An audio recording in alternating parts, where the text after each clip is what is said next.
Welcome back to another episode of Hold the Phone, your one-stop shop for Call Me Mother recaps. My name's Jack, and today we are talking about the safety dance. This week on the runway, the artists were tasked to give an outfit that screams safe sex, and in the challenge, do a dance through the decades with a partner. I really enjoyed this episode a lot because I think it had a lot of positive, strong messages to put out there, and overall, I think that every single person did a really good job. Before we get into the runway and the performance, let's talk about the mini challenge that they did in the mothership. It felt very off the cuff, but at the same time educational, and I thought it was a fun challenge for them to do.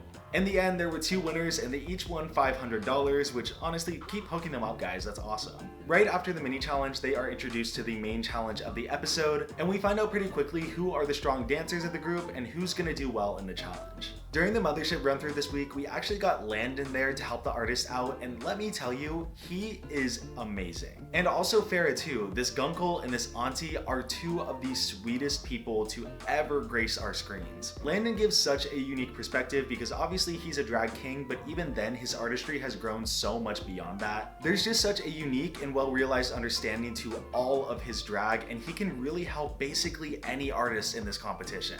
And we get that advice in the talk in the mothership with so many of the girls like Michaela and Justin, just amazing. And then after this talk, we hop over to Fahrenheit, who's going to be casting each of the artists in different decade roles for the dance competition. Like I said, it's pretty clear who are the dancers and who may struggle in the challenge, but the way they paired everyone, no one really seemed at a big disadvantage. It felt like most people got a decade that really fit their vibe, and I think that everyone was kind of set up to succeed.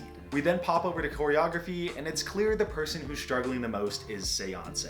They have the least dance experience, but the way it's edited and the way it's presented, it doesn't seem like it's a big detriment to anyone. And as someone who's not the best dancer, but really tries their best, I can really relate to this. I've learned that if you just give it your all and show that you really care and want to do a good job, that means more than actually hitting every beat. I'll get back to the competition aspect in a second, but first let me go over my favorite runways. At number 5, I have Phoenix Black, and I think that the nightgown she had on in the beginning was so gorgeous. Obviously she took it off pretty fast, and the outfit underneath was very cute, but what I want to commend her on is the fact that she is trying to branch out and show the camp side that she wants to show. She had a wig in her nether region showing that she wants to serve that campy comedy, and she can. It's just a sign that she's listening, and I think in a competition like this where you're kind of judged on your evolution, this is really perfect. And that also applies to our number 4, Pepper. Do I think it was the most elevated runway? No, but do I think she sold everything she needed to sell? Yeah. Since episode 1, I have been a Pepper fan.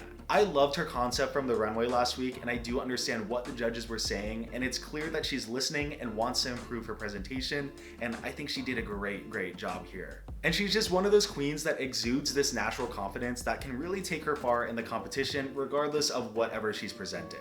At number 3, I have Seance, who again, I just think knows how to proportion their body so insanely well. Every time we've seen them on the runway, it gives drama, it gives the perfect proportions, it's all over exaggerated, but in the best way. I feel like the concept of a sex pillow is so stupid, but so Seance. If anyone were to try to pull this off, I think that Seance would have the best shot. Coming in at number 2, I have Weeby, who I think did the whole sexy teacher concept easily the best. No shade to the other people who did a similar concept, I think they all did good, but when you have to compare them, I think Weeby really took it. I am a huge fan of Magic School Bus, and I think this was a very obvious nod to Miss Frizzle, and I think it was just executed perfectly. This outfit just screams Miss Frizzle every time she walks into her classroom. She has a different outfit pertaining to what she's going to be teaching, and obviously we see that here with all the different little logos on the dress. It was really great presentation. The pantomime, like Peppermint said, was top notch, and I only think it was beaten by one look. Amara comes out in a condom.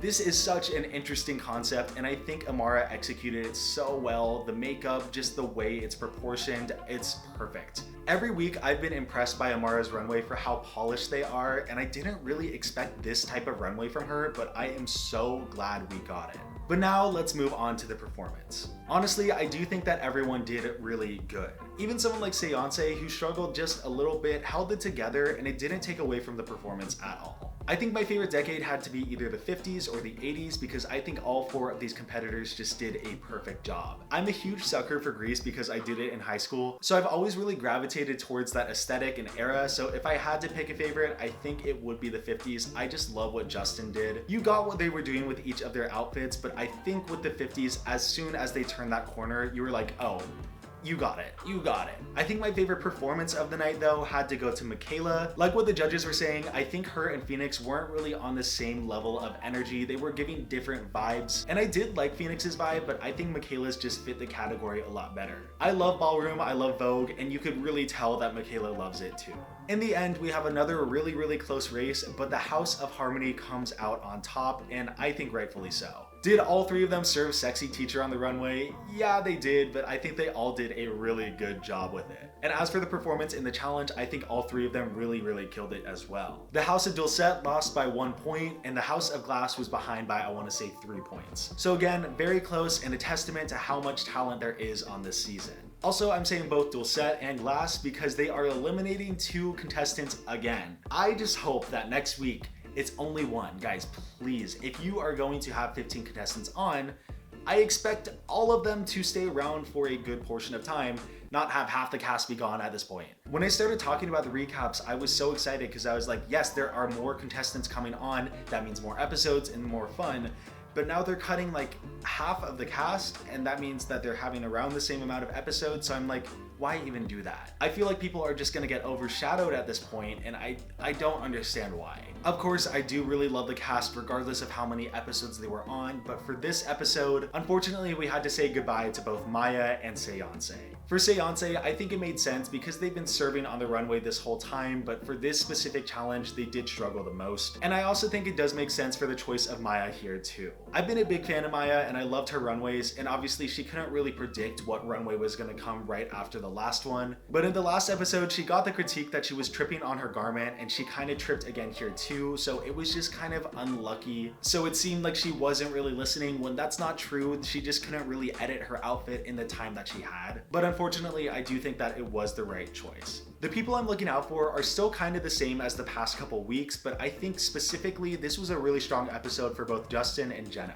I feel like these two really started out apprehensive in the competition, but now they're getting comfortable and they're starting to grow, and I'm excited to see what's next. Thanks for watching this recap. I'll see you next Friday with the next one where hopefully only one person gets eliminated. I got a new video coming out Sunday and then one on Wednesday, so I will see you soon with a couple new videos.